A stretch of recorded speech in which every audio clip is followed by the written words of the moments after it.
നമസ്കാരം. റാഫ്റ്റ് ഫുട്ബോളിലേക്ക് ഏവർക്കും സ്വാഗതം. കോൺബോളിൻ്റെ വേൾഡ് കപ്പ് ക്വാളിഫയറിൽ അർജൻറ്റീന ഉറുഗ്വായെ ഏകപക്ഷീയമായ ഒരു ഗോളിനെ തോൽപ്പിച്ചപ്പോൾ തിയാഗോ അൽമൈഡയുടെ കിടിലൻ ഗോളാണ് അവരെ വിജയത്തിലേക്ക് കൊണ്ടുപോയത്. ആദ്യ പകുതി ഒരു അല്പം ഡള്ളായ കളിയായിരുന്നു, പക്ഷേ രണ്ടാം പകുതിയിൽ അർജൻറ്റീന അമേസിംഗ് ആയിട്ട് കളിച്ചിട്ടുണ്ട്. അത് നമ്മൾ എടുത്തു പറയണം. അർജൻറ്റീന താരങ്ങളുടെ ഈ കളിയിലെ റേറ്റിങ്ങിലേക്കാണ് നമ്മൾ ഈ വീഡിയോയിൽ പോകുന്നത്.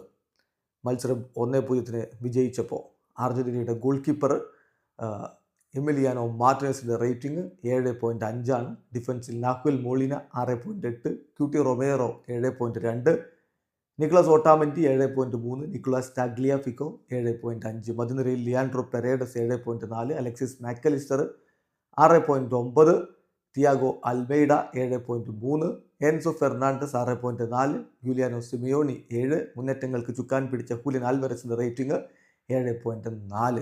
സോ തിയാഗോ അൽമൈഡ മികച്ച പ്രകടനം ഈ കളിയിൽ പുറത്തെടുത്തിട്ടുണ്ട്. അദ്ദേഹത്തിൻ്റെ പ്രകടനം നമ്മളൊന്ന് വിശദമായിട്ട് നോക്കുകയാണെങ്കിൽ അദ്ദേഹം ഒരു ഗോൾ നേടുകയുണ്ടായി, 3 ഷോട്ടുകൾ തീർത്തു, 2 ഓൺ ടാർഗറ്റിലേക്ക്, 36 പാസുകളിൽ 34 സക്സസ്ഫുൾ ആക്കി, അതായത് 94% പാസിംഗ് ആക്യുറസി, 9 ബോളുകൾ അദ്ദേഹം റിക്കവർ ചെയ്തു, 2 ടാക്കിളുകൾ അദ്ദേഹം നടത്തി, ഒരു ഇൻ്റർസെപ്ഷൻ നടത്തി. മികച്ച പ്രകടനം തന്നെയാണ് തിയാഗോ അൽമൈഡ നടത്തിയത്. വളരെ ഡിസിസീവായിട്ടുള്ളൊരു പ്രകടനം എന്ന് തന്നെ പറയണം. അർജന്റീനയുടെ സബ്സ്റ്റിറ്റ്യൂട്ട് താരങ്ങളുടെ റേറ്റിംഗിലേക്ക് പോയാൽ നിക്കോളാസ് ഗോൺസാലസ് അദ്ദേഹത്തിന് അവസാനം റെഡ് കാർഡ് കിട്ടി.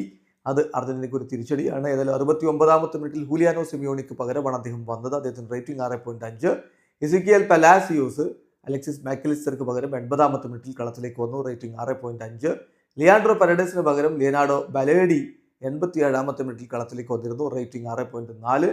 87-ാമത്തെ മിനിറ്റിൽ അൽമൈഡയ്ക്ക് പകരം അങ്കേൽ കൊറയ വന്നിരുന്നു, റേറ്റിംഗ് 6.5. മറുഭാഗത്ത് സൂപ്പർ താരങ്ങൾ ഉണ്ടായിരുന്നു. ഡാർവിൻ ന്യൂനസ് ഉണ്ടായിരുന്നു, റേറ്റിംഗ് 6.7. ഫെക്കുണ്ടോ പെല്ലിസ്ട്രിയുടെ റേറ്റിംഗ് 6.8. റൊണാൾഡോ റൗഹോയുടെ റേറ്റിംഗ് 6.9. ഫെഡെ വാൽവെർദെ റയൽ മാഡ്രിഡിന്റെ സൂപ്പർ താരം, അദ്ദേഹത്തിൻ്റെ റേറ്റിംഗ് 7.1. ബെൻഡാങ്കൂറിന്റെ റേറ്റിംഗ് 7.1. എന്തായാലും അർജന്റീന ഈ മത്സരം വിജയിച്ചുകൊണ്ട് അവരുടെ കോൺബോൾ വേൾഡ് കപ്പ് ക്വാളിഫയറിലെ 1-ാം സ്ഥാനം സുരക്ഷിതമായിട്ട് നിലനിർത്തി മുന്നോട്ട് പോവുകയാണ്. 13 കളികളിൽ നിന്ന് അർജന്റീനയ്ക്ക് 28 പോയിന്റായി. അവരെടുത്ത വേൾഡ് കപ്പിന് ഏതാണ്ട് യോഗ്യത ഉറപ്പിച്ചു കഴിഞ്ഞു. അതേസമയം മത്സരം തോറ്റ ഉറുഗ്വായ്ക്ക് 13 കളികളിൽ നിന്ന് 20 പോയിന്റാണ്. അവരിപ്പോൾ 4-ാം സ്ഥാനത്താണ്. വീഡിയോ അവസാനിക്കുന്നു. ഫുട്ബോൾ ലോകത്തെ കൂടുതൽ വിശേഷങ്ങളുമായി റാഫ് ടോക്സ് വീണ്ടും എത്താം.